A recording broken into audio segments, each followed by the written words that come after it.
அக்கல்கோட் ஸ்ரீ சுவாமி சமர்த்த லீலாம்பிரதம். அத்தியாயம் 24. அத்தியாயத்தின் முக்கிய சாராம்சங்கள். வற்ற கிணற்றில் தண்ணீர் வர வைத்தல். மங்கள்வேடாவில் பாபாஜி பட் வீடு. ஒரு கடும் வெயிலில் தாகத்துடன் ஸ்ரீ சுவாமி சமர்த்தர் தண்ணீர் கேட்டார். அவரது மனைவி மகிழ்ச்சியுடன் ஓடினார். ஆனால் வீட்டில் இருந்ததோ கலங்கிய தண்ணீர். இதை சுவாமிக்கு எப்படி கொடுப்பது என்று அவள் கவலையுடன் அக்கம் பக்கம் நோக்கி ஓடினாள். அப்போது சுவாமி சிரித்தபடி, அம்மா, ஏன் வெளியே செல்கிறாய்? உன் வீட்டு கிணற்றிலே இனிய தண்ணீர் இருக்கிறதே என்றார்.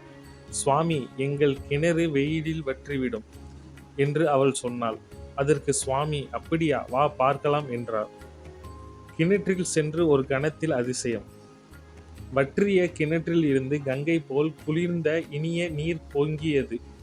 பாபாஜி பட், சுவாமி, எங்கள் இல்லத்தின் பஞ்சம் நீங்கியது என்று கண்ணீருடன் நன்றி கூறினார். ஜெய ஜெய ஸ்ரீ சுவாமி சமர்த்தர். தெளிவு குருவின் திருவார்த்தை கேட்டல்.